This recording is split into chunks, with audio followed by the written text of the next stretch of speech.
Salut mes petits chats, j'espère que vous allez bien. Je vous retrouve aujourd'hui pour une nouvelle vidéo et une fois de plus il s'agit d'un abécédaire.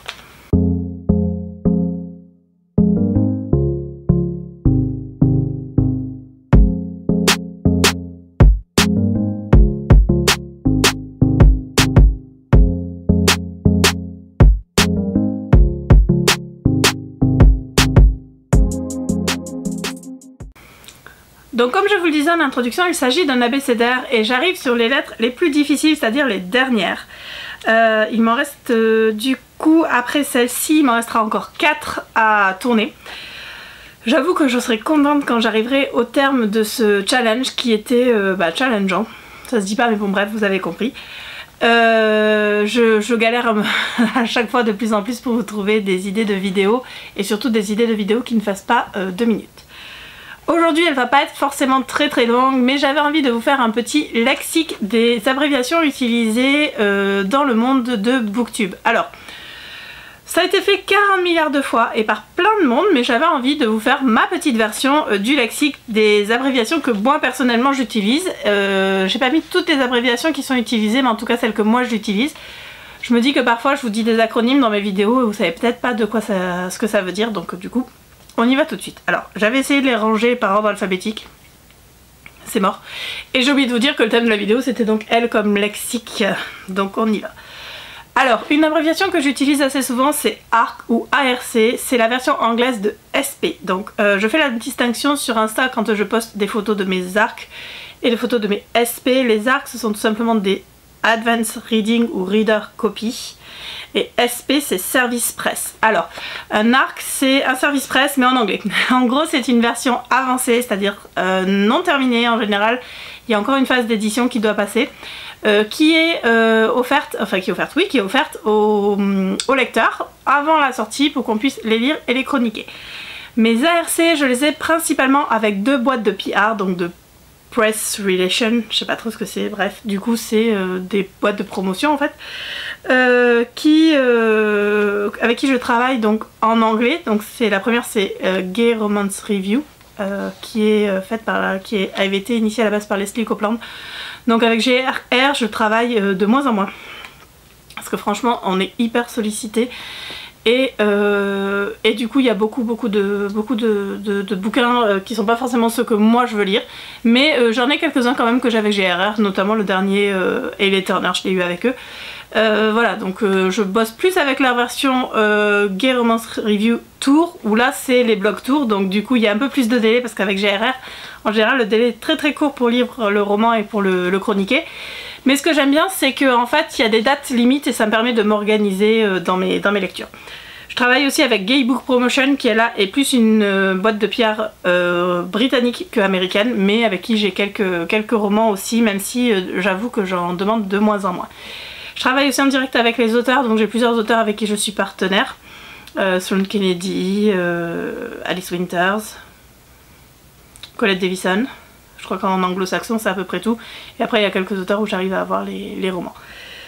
Pour les services presse, donc en français, je travaille principalement avec MXM Bookmark, enfin les éditions Bookmark, donc MXM, Rainbow et Teen Spirit, vu que je lis pas la collection Infinity. Je travaille aussi avec des auteurs en direct, donc FVST principalement. En français je crois que c'est à peu près... Jessica Naïd, enfin Laetitia Tran, voilà. Et donc du coup je me positionne quand je veux certains aspects de certains auteurs. Donc il y a Sonny Spear qui maintenant a écrit un roman qui est publié, donc, enfin qui est en auto-édition, donc je peux parler. Et Hélène Nikita aussi qui publie chez Juno. Donc voilà, c'est des auteurs avec qui je travaille depuis un moment et avec qui j'ai des partenariats. Ça m'amène à ma deuxième abréviation qui là aussi va par deux. On a d'un côté les AE et d'un côté les ME. Donc AE c'est auto-édition, c'est pour les auteurs édités en auto-édition, donc qui se débrouillent tout seuls, j'ai envie de dire, même si c'est pas pour autant qu'ils sont pas entourés. Mais ils sont hors circuit. ME qui veut dire maison d'édition, donc qui est plus classique pour de l'édition en fait tout simplement.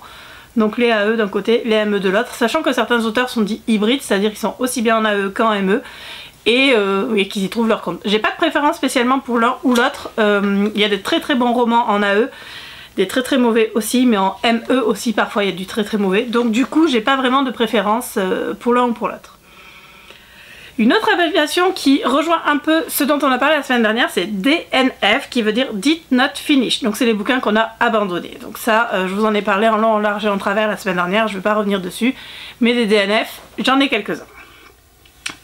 Deux abréviations qui me tiennent à cœur, moi qui lis le roman, c'est HEA et HFN, donc HEA et HFN.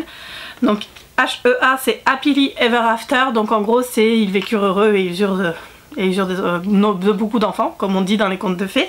Et HFN c'est Happy for Now, donc ça va être des romances où en fait les personnages sont heureux à la fin du tome, mais pour autant tout n'est pas réglé. Voilà, donc ça c'est les deux abréviations qu'on trouve le plus facilement, et à l'opposé il y a le BE qui est donc la Bad End, où là on est à l'opposé de la romance en fait, où ça va être une fin triste en fait, où du coup c'est une mauvaise fin quoi, pas une... Voilà quoi, c'est un peu triste. Donc voilà, donc ça c'est des trucs qui sont hyper importants en romance de toute façon, et dont je parle plus parce que pour moi, qui dit romance dit HEA ou HFN. Une autre abréviation que j'utilise rarement parce que je n'en lis pas beaucoup, c'est BDSM. Alors BDSM, c'est pas du tout lié au livre, hein, c'est une abréviation, un acronyme qui est utilisé dans le milieu BDSM, j'ai envie de dire. Donc c'est bondage, dominant, soumis, alors c'est dom et sub en anglais, je préfère utiliser ces termes-là que dominant et soumis, je sais pas pourquoi. Et sadisme et masochisme, pardon, je vais y arriver. Donc le milieu BDSM, moi je lis très peu de romans qui se passent dans ce milieu-là, mais c'est quelque chose dont je vais parler de temps en temps, donc je voulais vous mettre aussi cet acronyme. On arrive ensuite dans les pairings. Alors les pairings c'est les pairs en fait, c'est-à-dire le couple principal, quelle est l'orientation du couple principal. Donc forcément le premier dont je vous parle c'est du MM. Donc MM, au cas où vous ne l'auriez pas compris, c'est male-male, donc ce sont deux hommes. Ensuite on a le pairing classique MF, donc male-female, donc du coup un homme et une femme. MMM, que moi je lis beaucoup, donc là on a trois hommes. Et à l'opposé on a FF où on a deux filles. Alors il existe tout un tas de pairings, hein. On a du MFM, du MMF, du FFF, enfin tout ce que vous voulez en gros existe, du FFM et du FMF, ça doit exister aussi. Personnellement ce que je lis c'est du MM, du MMM et parfois du FF. Rarement, mais parfois du FF. Une autre abréviation où là on est plus dans les genres, c'est UF qu'on utilise pour Urban Fantasy. Donc c'est tout ce qui regroupe la Beat Lit, qui n'est pas un genre, hein, qui est donc un truc marketing qui a été inventé par Milady, mais j'aime bien. L'Urban Fantasy, ça va être des romans de fantasy, mais dans un milieu classique, c'est-à-dire que ça se passe de nos jours dans notre univers et vous avez un petit élément de fantasy, ça peut être des loups-garous, ça peut être des vampires, ça peut être de la magie, ça peut être des zombies, ça peut être des fantômes, mais c'est considéré comme de l'urban fantasy parce que ça se passe de nos jours et pas dans un milieu de fantasy traditionnel comme le Seigneur des Anneaux, ce genre de choses.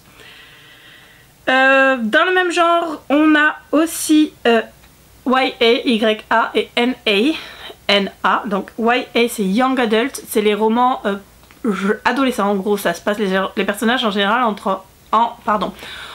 entre 15 et 18 ans, ils sont au lycée pour la plupart. Pour moi le Young Adult c'est vraiment un genre à part, c'est-à-dire qu'on a des romans Young Adult, genre vous les avez, ils sont cachés là-bas, qui sont publiés par des maisons traditionnelles Young Adult, donc qui sont destinés à un public adolescent, et on a parfois du Young Adult dans des romances adultes, je pense notamment au Lily Aim où là on va avoir, c'est plus destiné aux adultes, et la grosse différence c'est dans la présence ou non de scènes de sexe. Voilà, ça s'arrête là. Et donc NA, New Adult, c'est des jeunes adultes, donc on va être sur la tranche d'âge 18-25 ans en gros, les années fac. Alors en MM pardon, il y en a quelques-uns, mais c'est pas vraiment un genre à part entière.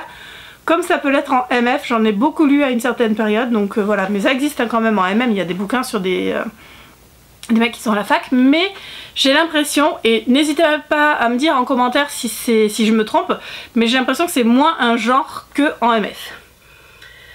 Alors, de quoi je voulais vous parler encore? Ah oui, je voulais vous parler de deux acronymes qui se ressemblent, c'est POV et POC, donc POV et POC. Deux choses qui n'ont rien à voir. POV c'est point of view, donc c'est le point de vue, c'est-à-dire le roman de quel point de vue il est. Donc en général c'est si on est à la première personne ou si on est à la troisième personne. En gros si c'est écrit en je ou si c'est écrit en il. Personnellement j'ai pas de préférence pour l'un ou pour l'autre, les deux me vont, ça dépend vraiment du roman, mais je m'en fiche un peu de savoir si c'est du première personne ou troisième personne. Le POC, donc c'est People of Color ou personnage, ça se dit pas trop, donc People of Color, ça va être pour la représentation en fait dans les romans, donc on le voit de plus en plus et c'est des personnages, c'est des romans dans lesquels il va y avoir des personnages de couleur. On s'en fiche de la couleur mais bref, ça permet d'avoir un peu de diversité et c'est un acronyme qu'on utilise de plus en plus, même si moi je le mets pas forcément en avant, mais il existe. Un acronyme qu'on va utiliser de moins en moins, voire plus jamais, c'est SDL pour Salon du Livre. Donc en général c'est le Salon du Livre de Paris. Là, la version 2022 va être complètement différente des autres versions, je suis pas sûre du tout d'y aller. Mais on a bien utilisé, on l'a utilisé pendant un moment, SDL, donc je voulais quand même vous en parler. Et pour terminer, un acronyme que tout le monde connaît, en français c'est PAL ou PAL, et en anglais c'est TBR ou To be read. Alors, PAL ça veut dire pile à lire, ou to be read, à lire en anglais. Alors, la PAL, qu'est-ce que c'est? Bah, la PAL c'est cette espèce d'endroit où vous stockez les livres que vous n'avez pas encore lus. Alors soit des romans papier, moi ma PAL elle est exclusivement papier parce que ma PAL numérique je la compte même pas, soit en numérique. Donc les gens, c'est un grand débat la PAL, c'est vraiment un grand sujet à tel point que je vous ferai un abécédaire exprès sur la PAL. Mais c'est un acronyme qu'on utilise de plus en plus et très facilement, qui vient très vite, donc du coup au cas où vous ne saviez pas ce que c'était, c'est tout simplement votre pile à lire. Voilà, cette vidéo est maintenant terminée, j'espère qu'elle vous a plu. Alors je vous ai rien appris de nouveau, hein. C'est des acronymes qui sont utilisés, qui ont été présentés 40 milliards de fois, mais j'avais envie de vous faire un petit lexique. Je vous fais de gros bisous et je vous dis à très bientôt pour une nouvelle vidéo. Salut!